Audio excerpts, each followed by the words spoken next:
একজন দায়িত্বশীল হযরত মাওলানা আবু দাউদ ভাই, বিশিষ্ট ইসলামী ব্যক্তিত্ব এবং সমাজসেবক, অনুরোধ করছি তাকে বক্তব্য রাখার জন্য।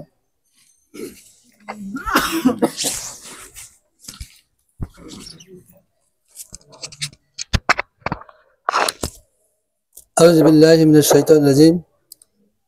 বিসমিল্লাহির রহমানির রহিম। আয়োজিত আজকের এই সবার আমার সামনে উপবিষ্ট বিশিষ্ট শ্রেণী পেশার মানুষ, আসসালামু আলাইকুম ওয়া রাহমাতুল্লাহি ওয়া বারাকাতুহু।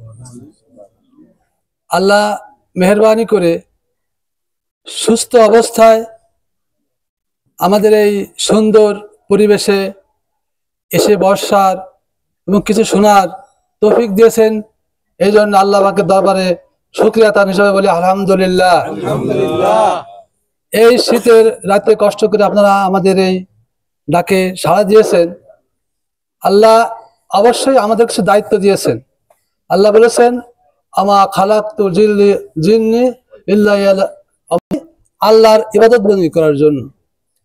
তা আমরা মানুষ, আমাদের কিছু দায়িত্ব এবং কর্তব্য রয়েছে।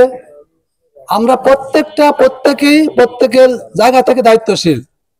আমরা যে যে কাজই করি না কেন, যে যে পেশায় নিয়ে যদি থাকি না কেন, আমাদের প্রত্যেকের কিছু দায়িত্ব রয়েছে। এই দায়িত্ব সম্পর্কে আমাদেরকে কিয়ামতে আল্লাহ জিজ্ঞাসিত হতে হবে যে আপনার দায়িত্ব আপনি কিভাবে পালন করেছেন।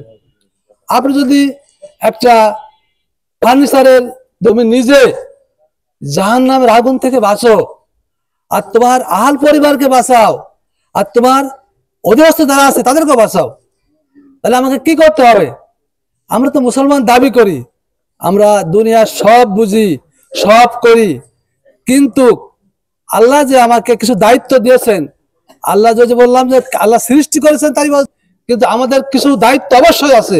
এই দায়িত্ব সম্পর্কে জবাব না দিয়ে কেউ এক পাও আমরা আগাতে পারবো না আল্লাহর দরবারে কিয়ামতের মাঠে। এই জন্য ভাই, আপনারা কাজ যাই করি, প্রত্যেকের উচিত আপনার সময় মতো অন্ততপক্ষে কিছু না হোক 5 ওয়াক্ত নামাজ জন্য আমরা পড়েছি। তারা আমরা দুনিয়ার কাজ কাম নিয়ে এত ব্যস্ত, এই চিন্তা করতে করতে করতে করতে এক সময় কি করি, কবর পৌঁছে যাচ্ছি। এইটা যেন আমাদের জীবনে এমন হয়ে গেছে যে মানুষ ভুলে গেছে বেমালুম যে আমাকে মরতে হবে, আমাকে চলে যেদিন কেউ আমার পরিস্থিতি ভয়াবহ কি হবে বুঝতেছেন। এই জন্য ভাই, পশুর মতন জীবনযাপন করা যাবে না। পশু যেমন খায়, তার জীবন সে তার ধার ধারে না, আমাদের যে এরকম হওয়া যাবে না। আমাকে আল্লাহর হুকুম 5 ওয়াক্ত নামাজ পড়তে হবে, সত্য কথা বলতে হবে, সৎ পথে চলতে হবে, অন্যায় করা যাবে না, অন্যায় প্রশ্রয় দেওয়া যাবে না। অন্যায় যেখানে হবে সেখানে আমরা প্রতিবাদ করব।